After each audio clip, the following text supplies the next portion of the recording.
Welcome to my channel. आज ये पकाएं विद एनी खान। आज मैं आप लोगों के लिए बनाऊंगी शामी कबाब, जो आप अफ्तार में भी यूज़ कर सकते हैं और आप ये सहरी में भी यूज़ कर सकते हैं। तो चलिए रेसिपी स्टार्ट करते हैं। यहाँ मैंने 2 कप दाल लिए।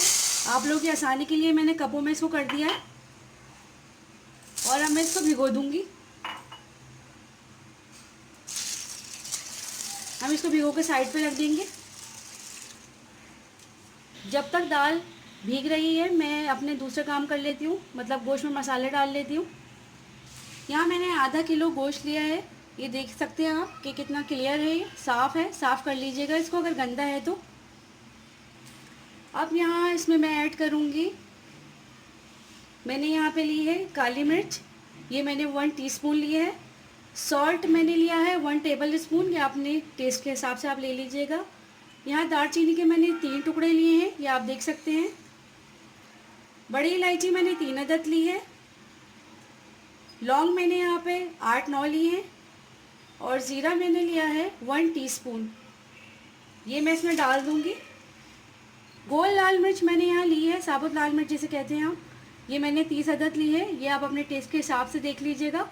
ये वैसे तेज़ नहीं होगा तो आप देख लीजिएगा। मैंने यहाँ 30 अदद ली है। लहसुन के जब बड़े साइज़ के हैं ये मैंने 9 अदद लिए हैं। 2 इंच का टुकड़ा मैंने अदरक का लिया है। दरमियाने साइज़ की प्याज मैंने ली है यहाँ पर, ये मैं इसमें ऐड कर दूँगी। यहाँ मैं एक जग पानी डाल दूँगी ताकि ये इसी के अंदर गल जाए गोश्त। यहाँ मैंने 1.5 जग पानी का लिया है, ये आप अपने हिसाब से ले लीजिएगा कि जिसके अंदर आपका गोश्त गल जाए। मैंने इसलिए 1.5 जग ले लिया है कि मैं इसी पानी के अंदर गोश्त को भी गला लूँगी और दाल भी शायद इसी में गल जाए। अगर मुझे ज़रूरत पड़ेगी तो मैं और पानी भी ले लूँगी। तो अब मैं इसको चूल्हे पर रख दूँगी।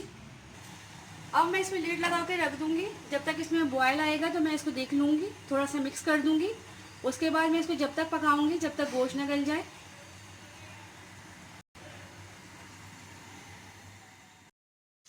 अब मैं इनको देख लेती हूँ।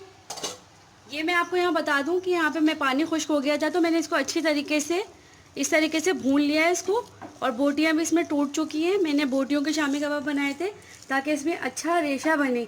बोटियों का शामी कबाब बनाने में ये होता है कि इसका रेशा अच्छा बनता है, तो इस वजह से मैंने ये बोटियों के शामी कबाब बनाए। और आप ये देख सकते हैं कितना टाइट है ये। तो जब इस तरह का ये हो जाए तो आप फ्लेम को बंद कर दीजिएगा और ये पीसने के लिए रेडी है। अब मैं इन शामी कबाबों को सिल के ऊपर पीसूँगी। सिल पे पीसने की वजह ये है कि मैंने जो बोटियाँ यूज़ करी हैं, सिल पे इसका रेशा अच्छा बनेगा। अगर मैंने इसको चॉपर कर दिया तो इसका रेशा सारा टूट जाएगा और शामी कबाबों में मज़ा नहीं आएगा। और सिल पे पीसे हुए शामी कबाबों का टेस्ट बिल्कुल अलग होता है और जो हम चॉपर में पीसते हैं उसका टेस्ट बिल्कुल अलग होता है। तो अगर आपको सहूलत हो तो आप इसके ऊपर पीस लीजिए, चाहें तो आप इसको चॉपर में पीस लीजिए।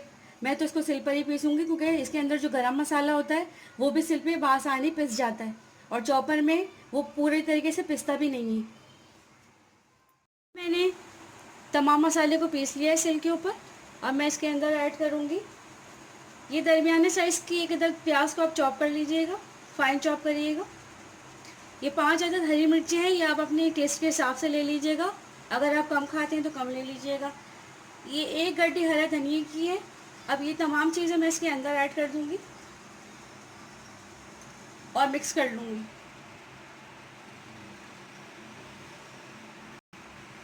यहाँ यहाँ 2 अदद अंडे भी मैं इसमें शामिल कर दूँगी और इसको अच्छी तरीके से मिक्स कर लूँगी।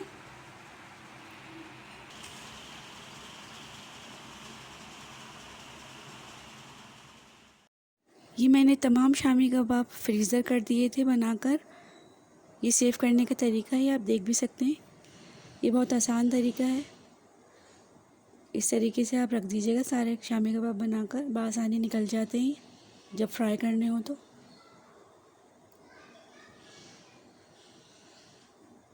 अब मैं तवे के ऊपर थोड़ा सा ऑयल डाल दूँगी और शामी कबाबों को तल लूँगी।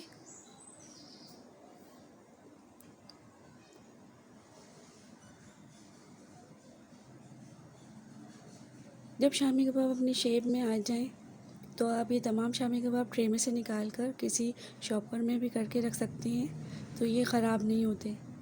अब जब एक दफ़ा जम जाते हैं शामी कबाब तो आप फिर किसी भी तरीके से रख लीजिए, तो ये आसानी हो जाती है। और जब फ्राई करना हो तो आप इसी तरह निकाल लें शॉपर से और उसको फ्राई कर लीजिए।